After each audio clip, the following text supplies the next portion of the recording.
नमस्कार दोस्तों, स्वागत है आप लोगों का एक अनदर इन्फॉर्मेटिव वीडियो में। और मैं हूं आपका दोस्त, आपका होस्ट अतुल कुमार, और आपका हार्दिक स्वागत करता हूं। जैसा कि दोस्तों वीडियो के थंबनेल पे मैंने आप लोगों को बताया है कि महिला समृद्धि योजना जो है लागू हो चुका है दिल्ली में, लेकिन लागू होने के बाद भी अभी तक रजिस्ट्रेशन की प्रक्रिया अभी तक स्टार्ट नहीं हुई है, यानी कि आवेदन की प्रक्रिया अभी तक स्टार्ट नहीं हुई है। और इसके लिए सरकार की तरफ से कोई अभी तक जो है ऑफिशियल बयान भी नहीं आया है, कोई तारीख का बयान नहीं आया है कि कब से रजिस्ट्रेशन या आवेदन की प्रक्रिया को स्टार्ट किया जाएगा।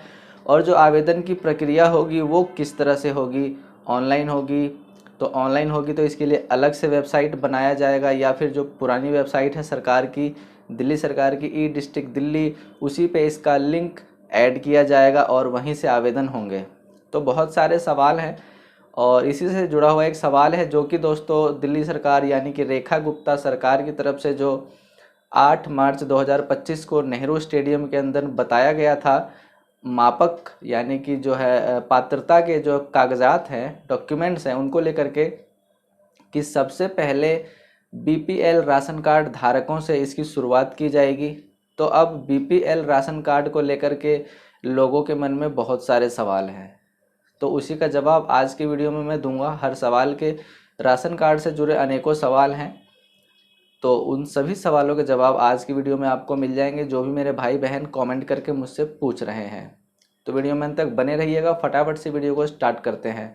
उससे पहले एक छोटी सी रिक्वेस्ट करना चाहूँगा आप लोगों से कि नीचे दिए हुए सब्सक्राइब बटन को दबा लीजिए, सब्सक्राइब कर लीजिए, ताकि इसी तरह के इन्फॉर्मेटिव और नॉलेजेबल वीडियोज़ के रेगुलर अपडेट्स आप तक मैं पहुँचाता रहूँ। और साथ में मेरे इंस्टाग्राम हैंडल जैसे कि स्क्रीनशॉट यहाँ पर आपको दिख रहा होगा, उसको जाकर के फॉलो करें। आप इंस्टाग्राम पर सर्च कर सकते हैं, पब्लिक पोस्टमैन के नाम से मेरा इंस्टा हैंडल है। वहाँ पर आप पर्सनली मुझसे कनेक्ट होने के लिए, पर्सनली कोई बातचीत, कोई सवाल जवाब करने के लिए आप मुझे डीएम करें, तो मैं उसका रिस्पॉन्स आपको कर दूंगा।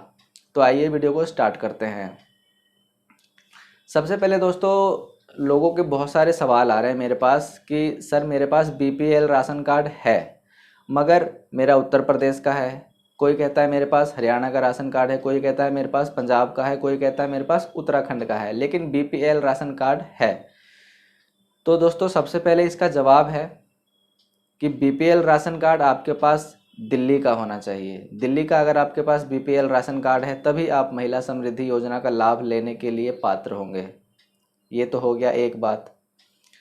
अब दूसरा क्या सवाल हो रहा है राशन, इस बीपीएल राशन कार्ड से जुड़ा हुआ, कि कई महिलाएं ऐसी हैं जिनकी शादी हो चुकी हैं। शादी तो सब महिलाओं की होती है एक समय पर, लेकिन मैं जो बता रहा हूँ उसको ध्यान से सुनिए कि एक राशन कार्ड है बीपीएल जिसमें 6-7 मेंबर हैं, जिसमें से 2-3 महिलाएं हैं, जिसमें उनकी माँ हो सकती हैं, बेटी हो सकती हैं, और उस महिला की बहू भी हो सकती है। ठीक है, तो ये 3-4 महिलाएं हो गई। अब उनकी बेटी कहती है मैं तो शादी करके अपने ससुराल आ गई, और अब क्या मैं इस योजना के लिए एलिजिबल हूँ, क्योंकि मेरा नाम मेरे मम्मी के राशन कार्ड में जुड़ा हुआ है और वो बीपीएल राशन कार्ड है। एक तरफ उनकी बहू भी ये सवाल उठाती हैं कि जी सर मैं इन महिला की बहू हूँ और अब मेरा इसमें नाम है, तो क्या मैं इस योजना के लिए एलिजिबल हूँ। और वहीं जो मेन मुखिया हो गई, क्योंकि आज की डेट में राशन कार्ड जो मेन मुखिया होती हैं वो महिला के नाम से बनता है, जो भी महिला सीनियर उस फैमिली में होती हैं उनका नाम से बनता है।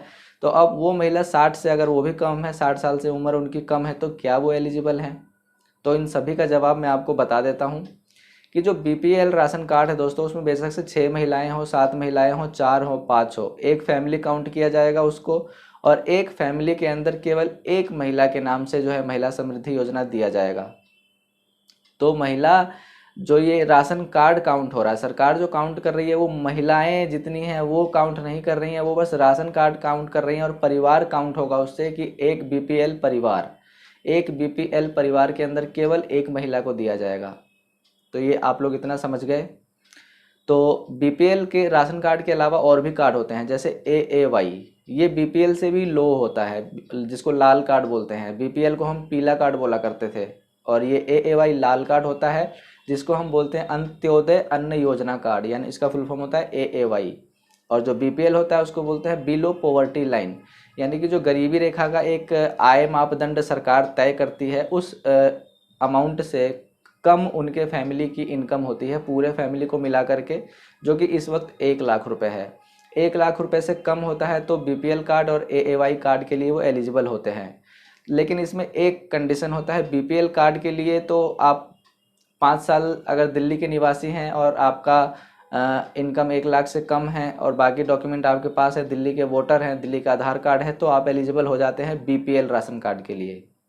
लेकिन वहीं एएवाई राशन कार्ड के लिए आप परमानेंट दिल्ली के अस्थाई निवासी होने चाहिए, यानी कि आपका अपना मकान हो, अपना सब कुछ हो, परमानेंट अगर आप हैं यहाँ के निवासी, तो ही आप एएवाई राशन कार्ड के लिए पात्र हैं, एलिजिबल हैं, योग्य हैं। तो इतनी सारी बातें ये समझ में आ गई। राशन कार्ड से जुड़ी बहुत सारी सवाल लोगों के मन में है और सारी मैं क्लियर कर दूंगा आज के वीडियो में। तो ये तो मैंने 2-3 सवाल थे जो क्लियर कर दी। इसी के साथ साथ दोस्तों, सरकार ने जो ऐसा गेम खेला है, रेखा गुप्ता सरकार ने, कि बीपीएल फैमिली को तो इन्होंने टारगेट किया कि चलो ठीक है, बीपीएल परिवारों को हम महिला समृद्धि योजना का लाभ देंगे, लेकिन उसमें कंडीशन फिर ये क्यों रख दी? अगर वो ऑलरेडी वेरीफाइड है ना, ऑलरेडी वो बीपीएल परिवार है, गरीब परिवार है, तो आप फिर इनकम सर्टिफिकेट क्यों मांग रहे हैं 3 लाख वाला, कि 3 लाख से कम आय होनी चाहिए उसके फैमिली की, तभी वो पात्र होंगे, योग्य होंगे। तो ऑलरेडी वो बीपीएल परिवार है तो उनसे इनकम सर्टिफिकेट तो ना मांगा जाए। आप लोग कमेंट करके बताइए ये सरकार सही कर रही है या गलत। तो अभी तक तो मैंने BPL ration card, AAY ration card की बात करी। अब मैं बात करता हूँ बाकी के जो राशन कार्ड है उनका क्या होगा। जो अन्य राशन कार्ड हैं, जैसे कि एक होता है पीआर, एक होता है एपीएल, एनएफएस कार्ड होता है, ये सारे राशन कार्ड के अलग अलग कैटेगरी हैं, अलग अलग उनकी जो है आप कह सकते हो कि क्वालिटी बोल सकते हो, या जैसे कैटेगरी को हिंदी में क्या बोलेंगे आप लोग कमेंट करके बताइएगा। तो कि किसको किस श्रेणी में रखा गया है, ये याद आया मुझे, ये शब्द है जो कैटेगरी को श्रेणी बोलेंगे कि किस श्रेणी में रखा गया है। जो अभी बोला बीपीएल, एपीएल वो सबसे पहले एएवाई आता है, फिर उसके बाद बीपीएल आता है, उसके बाद पीआर, एनएफएस, ये सारी चीज़ें आती हैं नॉर्मल, जिसको हम सफ़ेद कार्ड में काउंट कर लेते हैं सबको, वो सारी।